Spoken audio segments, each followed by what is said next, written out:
नमस्कार सभी लोगों को। मैं विशाखा हूँ, the manager of rainbow Doon, और आज हम जा रहे हैं दिल बोले आज़ादी का सेशन नंबर 2, जो कि हमारा अंकित दास जी के साथ होने जा रहा है।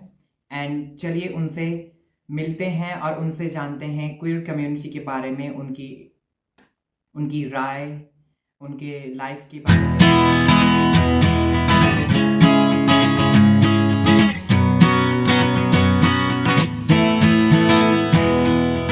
हाय अंकित। How's you. मैं ठीक हूँ, आप बताइए आप कैसे हो? बस बढ़िया। अभी ऑफिस में ही है, हम ऑफिस से ही लाइव आ रहे हैं। Oh that's so good. या तो आप क्या करते हैं, अपने बारे में कुछ बताएं। ओके। मैंने अपनी पढ़ाई जर्नलिज्म में की हुई है और साथ ही साथ मैं हाँ वन ऑफ जी। द को फाउंडर्स हूँ LGBTQ छत्तीसगढ़ का।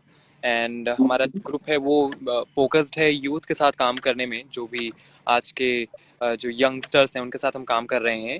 एंड हमारी एक बहुत अच्छी टीम है।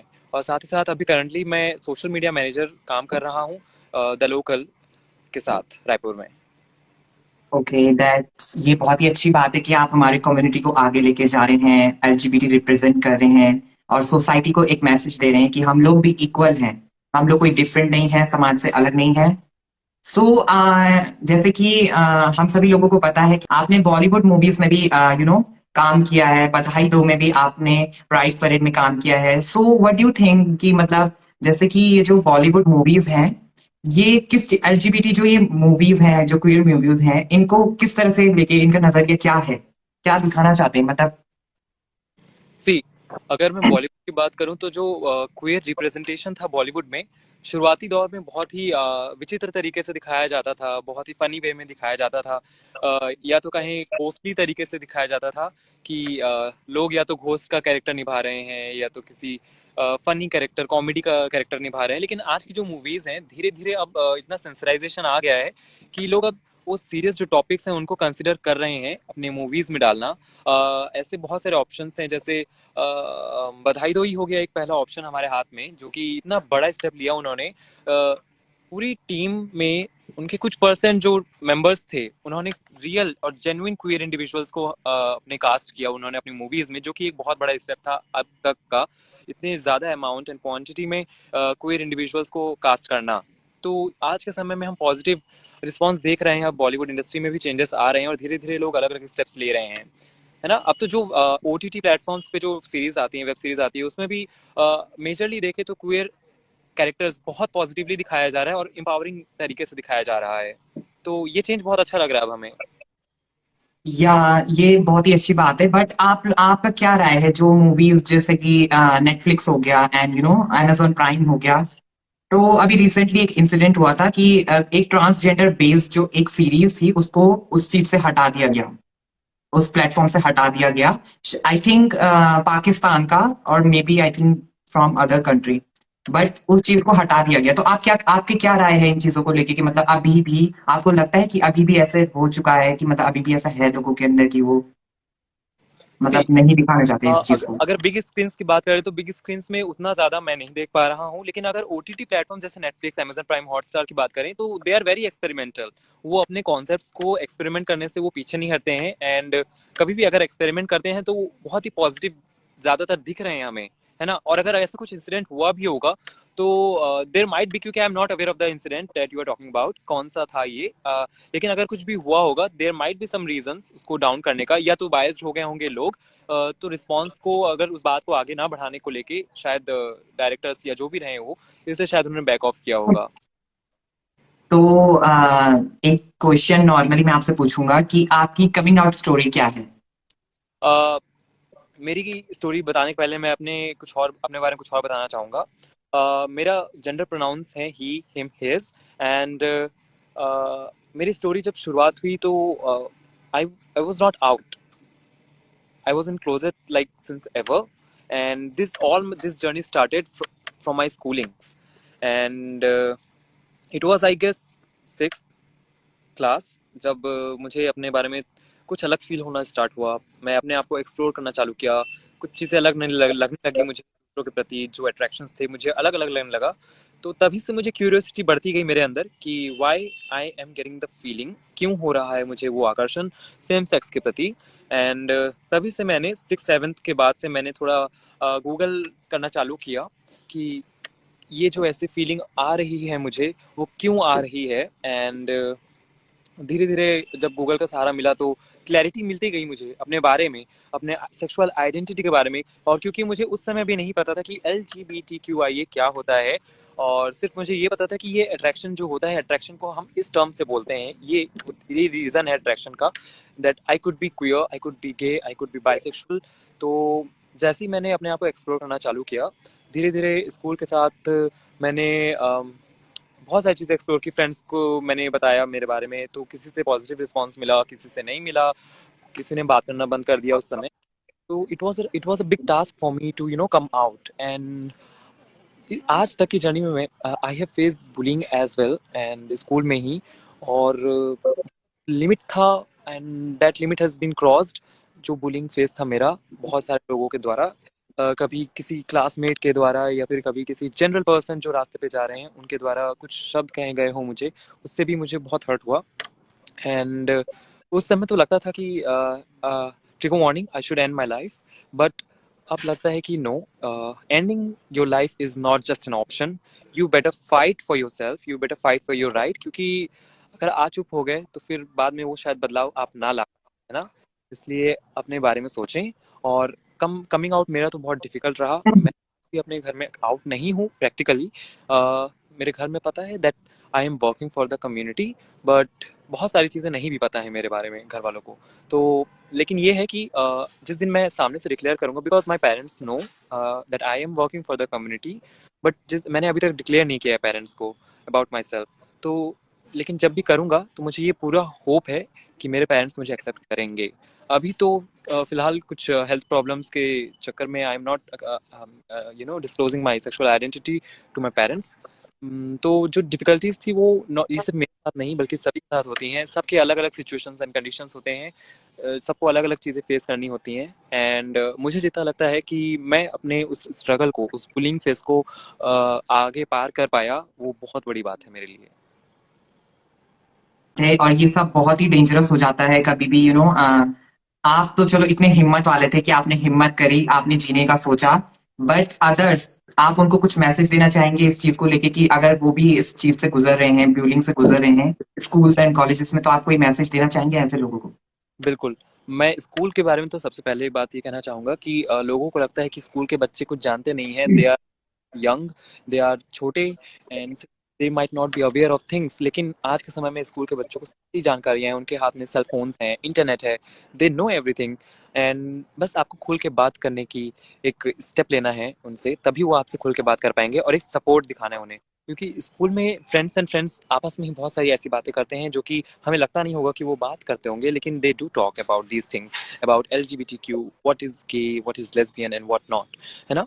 तो they know about these things. So अगर आप स्कूल में हैं और अगर आसपास में आपके या फिर आपके कोई फ्रेंड कम आउट कर रहे हैं, या फिर आपको लग रहा है कि दे आर डिफरेंट, तो आप उनको रेदर देन बुली ना करें, बल्कि उनके साथ खड़े रहें, उनसे बात करें अगर कुछ बात करना चाहते हैं वो तो, और उनको सपोर्ट करिए। हम क्योंकि ये जो बुलिंग जो चीज़ होती है ना, ये लोगों की लाइफ खराब कर सकती है। लोग इतना अपनी लाइफ एंड कर सकते हैं उस बुलिंग चीज़ से, राइट। सो अगर आप स्कूल में हैं, आपके फ्रेंड्स कोई हैं, तो you should support them, you should talk to them. And बाकी जो समटाइम्स कभी कभी ऐसा भी हो जाता है, आपको टीचर्स कमेंट करते हैं कि बेटा ये सब मत करो, तुम लड़का हो, तुम लड़की नहीं हो। और पेरेंट्स का भी इन चीजों में मेन हाथ, सबसे बड़ा हाथ पेरेंट्स का ही होता है, बिकॉज दे कांट अंडरस्टैंड। वो समझ नहीं पाते हैं कि उनका मतलब, अगर इसीलिए तो नहीं बता पाता है कोई भी इंडिविजुअल, क्योंकि उनको पता है उनके पेरेंट्स एक्सेप्टेंस नहीं हो पाएगा उनके घर में। तो दो आप कुछ मैसेज उनके लिए भी दें, पेरेंट्स के लिए और टीचर्स के लिए। बिल्कुल, 2 पॉइंट मैं मेंशन करूँगा। पहला टीचर्स के लिए कि मेरी एक सिचुएशन थी 6th एंड 7th क्लास में। मैं बहुत ही फेमिनाइन था स्टार्टिंग से ही, and everyone knew my that Ankit is different and बहुत फेमिनाइन है अंकित। तो स्कूल में there was this time 6th class में मेरे क्लासमेट्स ने 6th क्लास में ही मुझे स्टेज के पास बुलाया एंड मुझे कहा कि अंकित चल के दिखाओ। मेरा फर्स्ट और सेकंड पीरियड था, एंड मैंने चला, तो लोग फिर हँसने लगे मेरी चाल के ऊपर। एंड वो मुझे समझ में नहीं आया कि why it happened. And later on class teacher took me out, asked me कि अंकित बाहर आओ, लेट्स टॉक अबाउट दिस। तो जब मैं बाहर जब मैं बाहर गया तो क्लास वो जो मैम थी, उन्होंने सीधा मुझसे सवाल किया, अंकित मुझे तुमसे दो बात करनी है, क्या आप अ, हिजड़ों के साथ रहते हैं? एंड जो बच्चा सिक्स क्लास में है, जिसको खुद के बारे में नहीं पता कि उसके साथ ये क्यों हो रहा है, जिसको खुद की आइडेंटिटी के बारे में नहीं पता, उस समय टीचर ऐसा सवाल कर रहे हैं उनसे, तो वो जो एक फेज था, वो समय था, वो बहुत हर्टफुल था मेरे लिए कि एक टीचर मुझसे ये सवाल कर रहे हैं। एंड मैं बहुत डर चुका था उस समय कि मैं क्या जवाब दूं उनको। तो एक ट्रॉमेटिक इवेंट रहा मेरे लिए, स्कूल लाइफ भी मेरे लिए काफ़ी ट्रॉमेटिक था। कुछ दोस्तों ने मुझे बहुत सपोर्ट दिया स्कूल में, लेकिन बहुत सारी चीज़ें मुझे फेस भी करनी पड़ी उस चीज़ को ओवरकम करने के लिए। एंड दूसरी बात पेरेंट्स के लिए, अगर कोई कम आउट करना चाह रहा है अपने पेरेंट्स के सामने, तो आप तभी कम आउट कीजिए जब आपको लग रहा हो कि आपके पेरेंट्स आपको सपोर्ट करेंगे एंड पॉजिटिव रिस्पॉन्स आएगा उनकी तरफ से। क्योंकि अगर आप फाइनेंशियली इंडिपेंडेंट नहीं हैं, तो ये बहुत ही मुश्किल भरा समय हो सकता है कि अगर आप कम आउट करें और पेरेंट्स एक्सेप्ट ना करें या फिर आपको घर से निकाल दें, तो फिर आपके पास कहीं जाने की जगह नहीं होगी और आप फाइनेंशियली चूंकि इंडिपेंडेंट नहीं हैं, तो वो दिक्कत खड़ी हो सकती है कि आप अपना डेली एक्सपेंसेस है कैसे उठाएंगे आप। तो जब तक आप फाइनेंशियली इंडिपेंडेंट ना हो, आप ट्राई करें कि घर में रहने का, घर में नॉर्मली पेरेंट्स के साथ बातचीत करके सुलझा सकें एंड घर छोड़ने का उपाय ना लें। राइट। तो ये बहुत बड़ी जो दिक्कत है कि पेरेंट्स के साथ जब कम आउट करें तो इस चीज़ को ज़रूर ध्यान दें before coming out to your parents. क्योंकि बहुत सारे पेरेंट्स ऐसे। डेफिनेटली वो मनी मैटर्स ना, आज के जमाने में पैसा बहुत बड़ा चीज है। एग्जैक्टली। अगर पैसा है तो सब कुछ है। ये financial independence is really important इस समय। क्योंकि आज के समय में अगर मैं कहूँ, मैंने दो तीन लोगों को देखा है मेरे आसपास में, वो अपने पेरेंट्स के सामने आउट तो हो गए, लेकिन उनके पेरेंट्स ने उनको घर में रखने से मना कर दिया एंड उनके पास जॉब नहीं थी एंड फिर इधर उधर भटक रहे थे, लोगों से मदद मांग रहे थे, उनको उनके पास खाने का भी पैसा नहीं था।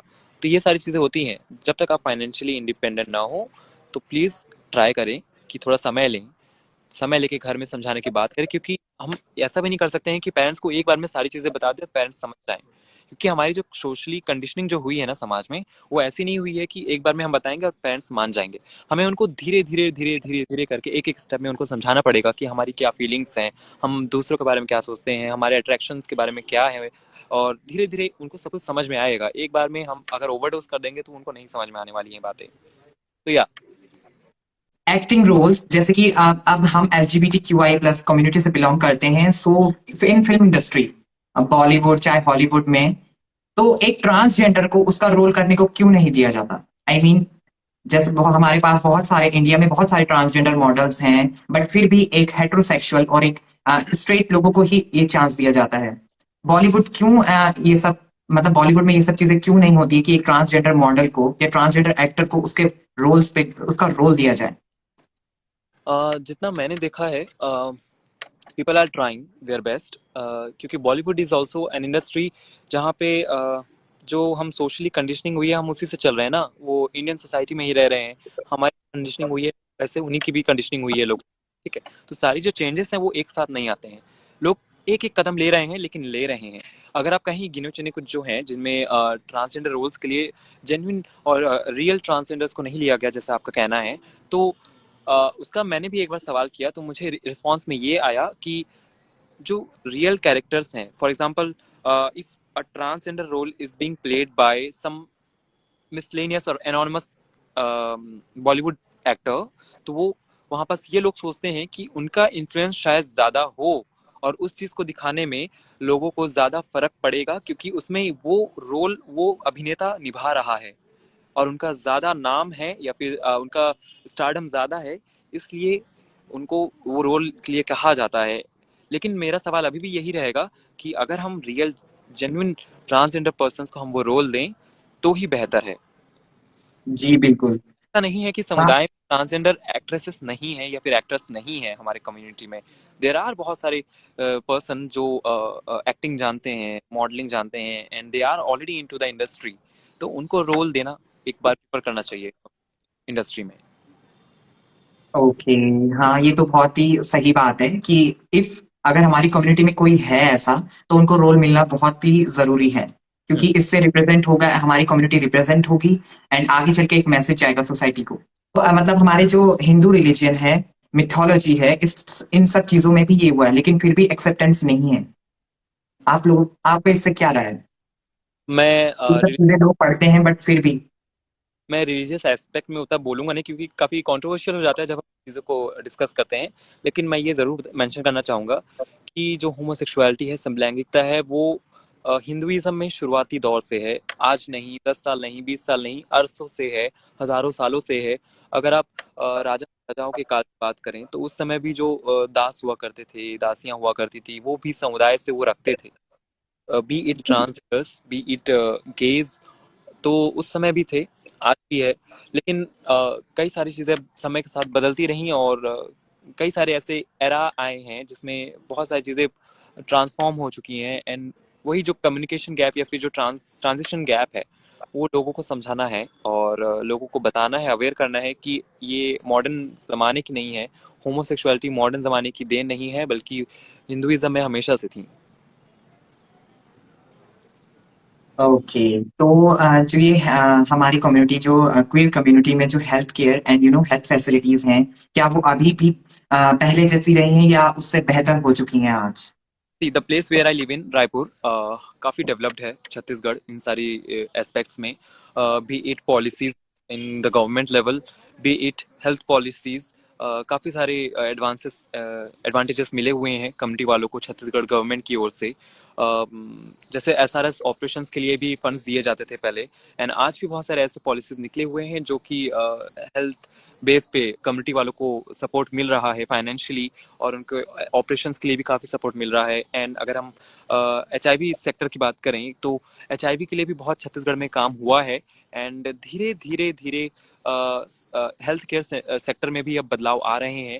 जैसे मेडिकल डिपार्टमेंट्स में भी छत्तीसगढ़, LGBTQ छत्तीसगढ़ जो है वो काम कर रहा है, किया हुआ है। हमने मेडिकल डिपार्टमेंट्स के साथ भी वर्कशॉप किया, सेंसिटाइजेशन वर्कशॉप किया हुआ है।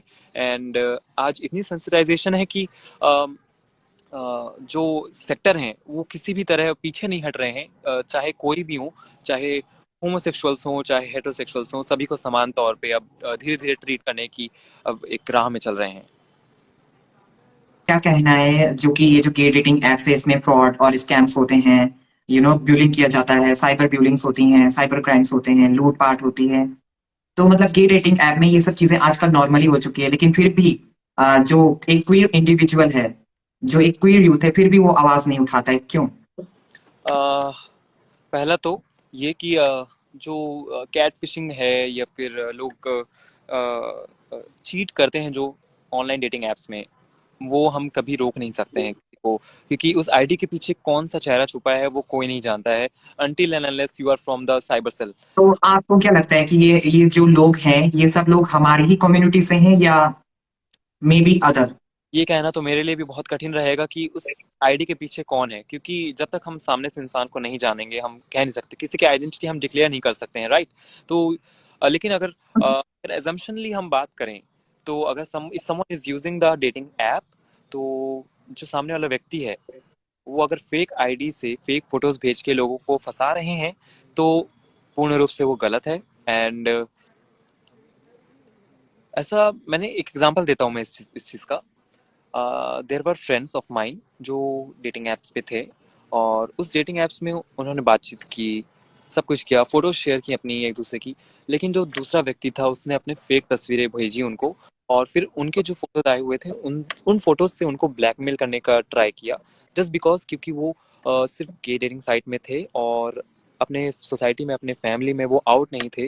एंड उनको इस एस्पेक्ट से वो ब्लैकमेल करना चालू किया कि आपके फोटोज हम वायरल कर देंगे और आपके घर वालों को बता देंगे। एंड उसी चीज़ को लेके वो जो थर्ड पर्सन था बहुत ट्रॉमा में गया, बहुत डिप्रेशन में गया। एंड फिर पता चला जब हमें, तो हमने ट्राई किया कि उस जो जिन्होंने ब्लैकमेल करने का ट्राई किया उसको ब्लॉक करवाया जाए, रिपोर्ट करके डिलीट करवाया जाए, या फिर साइबर सेल में कंप्लेन की जाए। हमने ट्राई किया। एंड कुछ समय बाद फिर आइडेंटिफाई हुआ कि ये थर्ड पर्सन है, एनॉर्मस पर्सन है, और फिर उनकी आईडी बंद की गई वहाँ पे।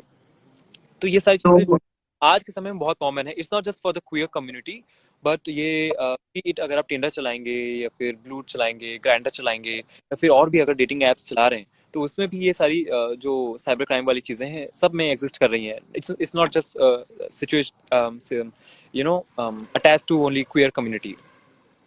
आप कुछ इन सब चीजों से बचने के लिए कुछ बताएं कि इन सब चीजों से कैसे बचा जा सकता है, कैसे आप सही इंसान को परख सकते हैं, कैसे क्राइम्स को रोका जाए। It is difficult, but अगर if you're using any dating site, prefer not to share your private photos वहाँ पे, है ना. It is not at all safe. जब तक आप पर्सनल टच में नहीं आते हैं, पर्सनल कांटेक्ट में नहीं आते हैं, तब तक आप रिफ्रेन करें कि आप वो सारे इमेजेस आप शेयर करना बंद करें वहाँ पे, एंड अपने पर्सनल इन्फॉर्मेशन वहाँ शेयर करना बंद करें, बी इट घर के addresses, B it other contact इन्फोज. Okay, तो It's जैसे कि always अभी, better to meet in person before sharing anything personal dating sites पे. तो जैसे कि अभी ये जो हमारा जो गवर्नमेंट है, there is I think laws and the policies for LGBTQIA plus community, तो इन्होंने, आप क्या इनसे सहमत हैं कि जो ये लॉज एंड द पॉलिसीज इन्होंने अब लेके आए, इनको ये पहले लेके आनी चाहिए थी, और अब इससे क्या इफेक्ट पड़ रहा है हमारी कम्युनिटी पे? देखिए, इतनी मैंने लॉज पहले एंड पॉलिसीज अभी नहीं आ चुकी हैं। मैंने पहले भी बहुत सारी चीज़ें मेंशन की कि हर चीज़ को समाज में बदलाव लाना है तो उसके लिए हमें समय हाथ में रखना पड़ेगा. कोई भी चीज़ चुटकियों में नहीं होती है. अगर उस सिस्टम को हम बदलना चाह रहे हैं और पॉजिटिव एस्पेक्ट में लाने की कोशिश कर रहे हैं, तो हमें सबसे पहले समय तो देखना पड़ेगा. It will take time.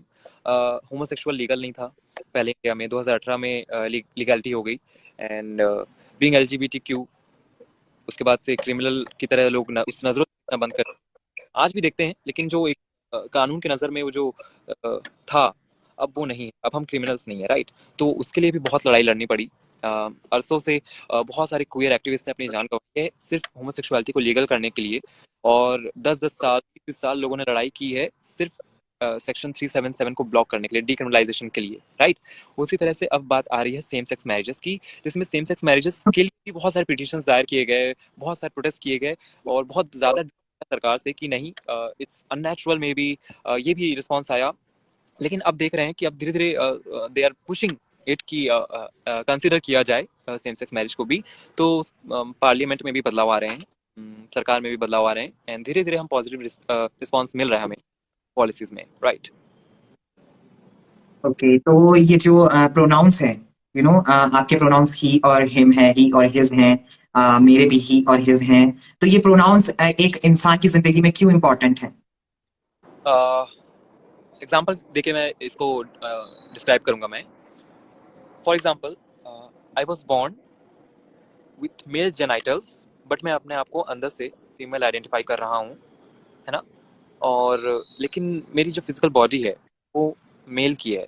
तो लोग उस समय मुझे अगर फीमेल ना कह के, क्योंकि मैं मन से तो अपने आप को फीमेल मान रहा हूँ, लेकिन फिजिकल बॉडी से मैं मेल दिखता हूँ, बियर्ड्स है मेरे, है ना. तो लोग उस समय कंफ्यूज हो जाते हैं, और कुछ प्रोनाउंस अगर मिस प्रोनाउंस कर देते हैं तो कई लोग ऑफेंड हो जाते हैं उस चीज़ को लेके, एंड उन्हें बुरा लगता है उस चीज़ का. So pronouns are really important for same, कि उस कंफ्यूजन को दूर करने के लिए we declare our pronouns. It's totally a personal thing, बहुत ही पर्सनल है ये. आप पर्सनल लेवल पे हम डिक्लेयर करते हैं अपने प्रोनाउंस. मैं अपने आप को ही भी बोल सकता हूँ, शी भी बोल सकता हूँ, दे भी बोल सकता हूँ, बट मेजरली जो प्रोनाउंसेस हैं, he, him, his are for males, जो अपने आप को मेल आइडेंटिफाई कर रहे हैं. She, her are for females, those people who are identifying themselves as female, be it anyone, and they and them are very neutral terms, could be used, majorly used by trans friends. 2025 जो कि अब आने वाला है कुछ ही साल बाद, तो आपको क्या लगता है हमारे जो कम्युनिटी है वो किस तरह से आगे बढ़ेगा? आई मीन, नजरिया क्या हो जाएगा? क्या आपको लगता है कि लोगों का नजरिया टोटली चेंज हो जाएगा? हमें बहुत सारे राइट्स मिल जाएंगे? हम होप रख सकते हैं बिल्कुल इस चीज़ का, लेकिन वही बात है कि सोसाइटी में चेंज लाना है तो हमें वेट तो करना पड़ेगा. हम हर एक इंडिविजुअल की मेंटालिटी एंड थॉट प्रोसेस हम नहीं चेंज कर सकते हैं. जो इंसान जैसा है वो वैसा ही रहेगा अगर बदलना नहीं चाहता है तो. लेकिन मैं जितना होप कर रहा हूँ कि आज जितने प्रतिशत लोग सपोर्ट कर रहे हैं LGBTQI प्लस को, मुझे 2 साल के बाद उसके ट्रिपल अमाउंट में लोग, उसे ट्रिपल प्रतिशत में लोग सपोर्ट करें, ये तो पूरी होप है मुझे. हाँ जी, बिल्कुल। तो ये जो हमारे जो ये एम्प्लॉयमेंट होते हैं, जो जॉब्स होते हैं, तो इसमें भी बहुत से लोगों के साथ डिस्क्रिमिनेशन होता है, स्पेशली गे और ट्रांसजेंडर लोगों के साथ।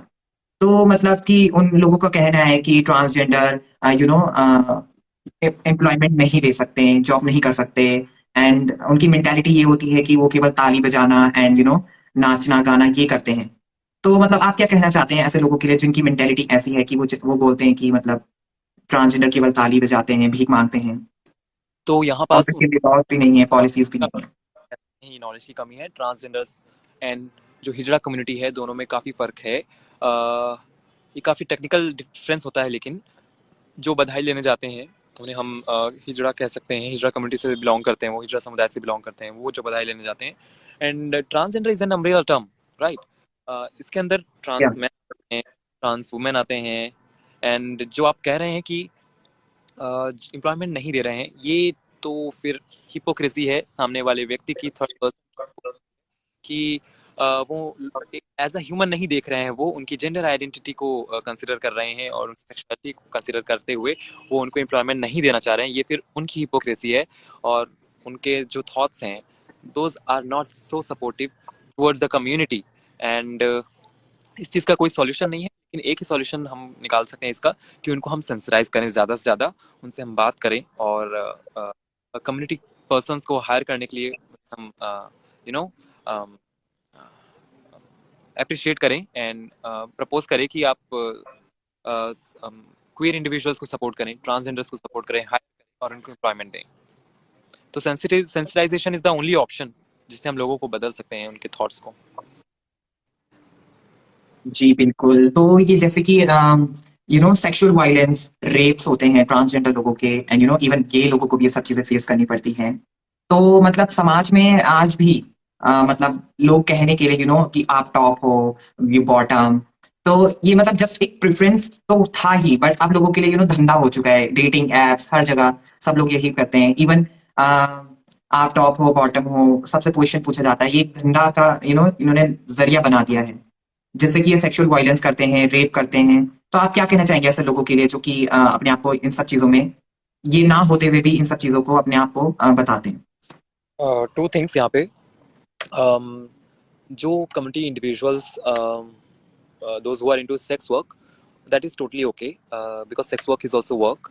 एंड जो भी काम कर रहे हैं वो उनके सिचुएशन के हिसाब से वो कर रहे हैं, उनके पर्सनल चॉइस से कर रहे हैं वो, तो वो पूर्ण रूप से ओके है, नॉर्मल है वो। लेकिन अगर जो क्राइम्स हो रहे हैं जिनके साथ ड्यूरिंग दीज थिंग्स, तो वो सारे लॉज सभी अप्लाई होते हैं जो सभी के लिए बने हुए हैं, बिकॉज रेप इज रेप। हम उस फैक्ट को हम नहीं बदल सकते, राइट। तो चाहे वो कोई भी हो, तो अगर किसी के साथ हो रहा है तो सीधे वो पुलिस के पास जाके कंप्लेन कर सकते हैं कि ऐसी ऐसी घटना घटी है। एंड अगर जितना लगता है मुझे, पुलिस का भी उतना ही सपोर्ट मिलेगा जितना हमेशा मिलता रहा है सभी कम्युनिटीज़ को। और अगर ये सब होने के बाद भी कंप्लेन की जाती है, एफआईआर की जाती है, बट फिर भी कोई एक्शन नहीं होता है, देन?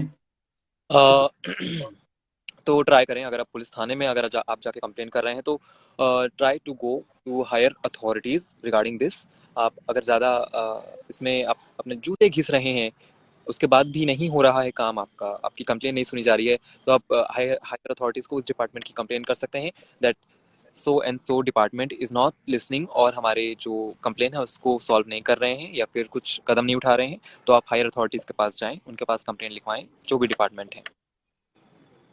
तो आपको क्या लगता है कि सबसे मेन जो लॉ अभी तक इंडिया में नहीं आया है एलजीबीटी क्यू आई प्लस के लिए, वो कौन सा लॉ है? सी अब तक जितने लॉज आ चुके हैं, होमोसेक्सुअलिटी को लीगल कर दिया गया, सेक्स मैरिजेस के लिए भी अब यू नो पिटिशंस तो हैं, लेकिन अभी तक डिक्लेयर नहीं हुआ, लीगलाइज नहीं हुआ है अभी भी सेम सेक्स मैरिज। अब जो सबसे इम्पोर्टेंट लास्ट जो हम चाह रहे हैं कि चाइल्ड एडॉप्शन, वो अब बच रहा है हमारे पास। कि सेम सेक्स मैरिज के लिए तो अब बात चल ही रही है, लेकिन child adoption rights to the queer community, उनकी भी अब इसकी ज़रूरत है। इस अधिकार को भी अब पिटिशंस दायर करने की ज़रूरत है। एंड बहुत सारे पिटिशंस जा चुके हैं ऑलरेडी। अब धीरे धीरे समय के साथ चीज़ें भी बदलेंगी, सिस्टम भी बदलेगा।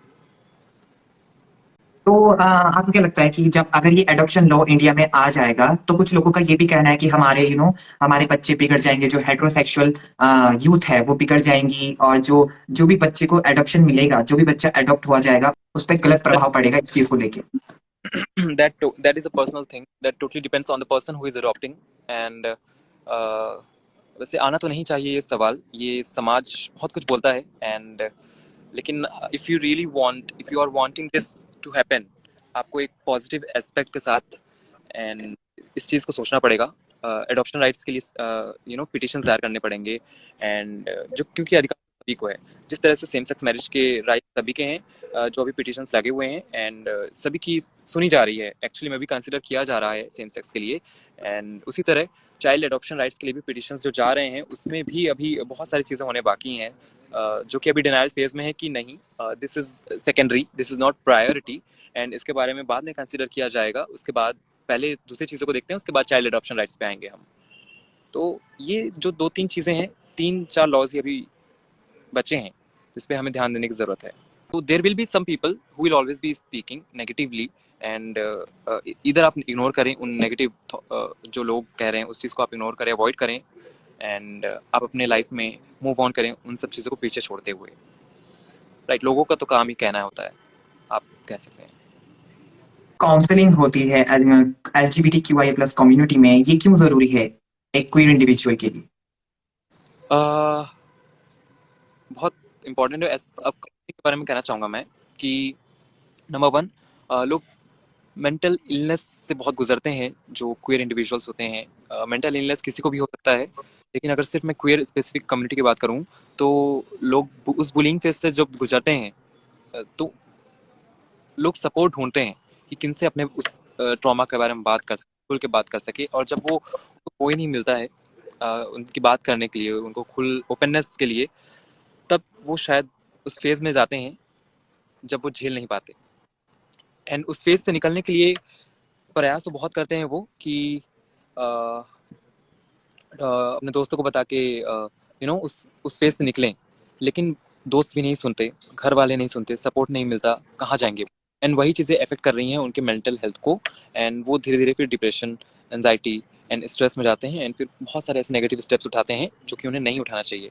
एंड इन्हीं सारी चीज़ों के लिए उनको काउंसलिंग की ज़रूरत होती है, क्योंकि उस मेंटल इलनेस से अगर बाहर आना है, यू नो तो counselling is really important to talk to someone.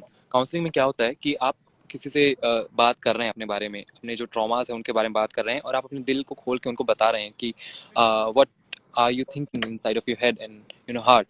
आप उनको जब खुल के बताते हैं तो आपका दिल हल्का लगता है उन्हें, right? And it is very important. उससे आपके जो नेगेटिव थॉट्स हैं, B it ending your life और और other things which includes these like attempt of suicide, तो ये सारी चीज़ें डील करते हैं हम काउंसलिंग के ज़रिए। And counselling is the process, पहला प्रोसेस होता है कि आपको उन सब थॉट से निकाला जाए बाहर, राइट? एंड ऐसे बहुत सारे ऑर्गेनाइजेशंस हैं इंडिया में जो काउंसलिंग करते हैं, queer individual, queer affirmative organisations, जो कि मेंटल हेल्थ के लिए काम कर रहे हैं। एंड जितने भी लोग हैं आज तक मैं जिनसे मिला हूँ, जितने लोगों ने भी काउंसलिंग ली है, वो काउंसलिंग खत्म होने के बाद एक अलग ही रूप में बाहर आए हैं एंड बहुत ही पॉजिटिव रहा है काउंसलिंग सेशन सभी के।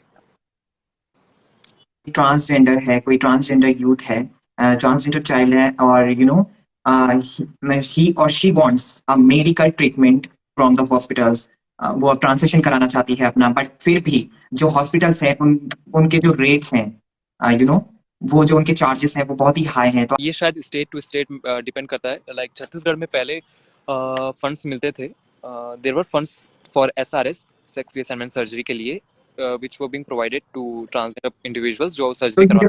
ये जो फंड्स थे, ये सरकार द्वारा मिलते थे या आप सभी?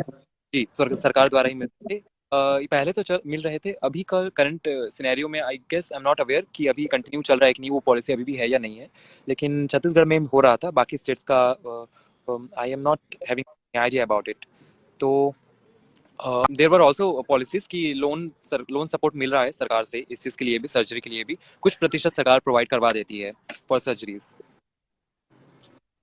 Okay, so what's your experience about बधाई? तो आपको किस तरह से ट्रीट किया गया उस मूवी में, and all staff and cast members, आपको किस तरह से ट्रीट किया उन्होंने? आपका बधाई एक्सपीरियंस को क्या था? Production team were really amazing, बहुत सपोर्टिव थे प्रोडक्शन टीम, जो डायरेक्टर्स थे, प्रोड्यूसर्स थे, even the team that were on ground काफ़ी सपोर्टिव थे एंड पूरी टीम इतनी वेल सेंसिटाइज थी। मैं एक्सपेक्ट जेन्युइनली बता रहा हूँ, मैं एक्सपेक्ट नहीं किया था कि पूरी टीम इतनी सेंसिटाइज होगी about the community and with the specific pronouns for everyone. And जब भी वो किसी नए व्यक्ति से मिल रहे थे, they literally used to ask their pronouns before assuming someone else's pronouns. तो ये बहुत ही पॉजिटिव चीज लगी पूरी बधाई दो टीम में। एंड बहुत अच्छे से खातिरदारी हुई, मैं कहना चाहूंगा पूरी production team were really supportive. And I hats off to the casting directors and the producers, those who wrote the storyline, and जो भी पूरी टीम थी ऑन ग्राउंड लेवल पे बहुत अच्छा काम हुआ। ओके, तो काफी ज्यादा अच्छा एक्सपीरियंस रहा है आपका। जी तो मतलब इससे ये जाहिर होता है कि कहीं ना कहीं अब दुनिया चेंज हो रही है, समाज का नजरिया चेंज हो रहा है हमारी कम्युनिटी को लेकर। और ये जो फिल्म्स हैं, जो बॉलीवुड मूवीज आ रही हैं, जो हॉलीवुड मूवीज हैं, सीरीज हैं, ये कहीं ना कहीं अब सच्चाई को दिखा रही हैं। और जो कि काफी अच्छा है हमारी कम्युनिटी के लिए। एग्जैक्टली। तो ये सेशन आप खत्म होने जा रहा है। थैंक यू सो मच अंकित हमारे साथ बनने के लिए। और हम आपका धन्यवाद करते हैं कि आपने इतना बड़ा टाइम, अपना गोल्डन टाइम हमको दिया इस सेशन को करने के लिए। तो आपने सुना कि उन्होंने उन्होंने अपने थॉट्स, अपने ओपिनियंस आप लोगों के साथ शेयर किए, उनकी लाइफ स्टोरी के बारे में, उनकी कमिंग आउट स्टोरी के बारे में। फॉर मोर आप लोग हमारे साथ ऐसे ही बने रहें। Stay tune with rainbow.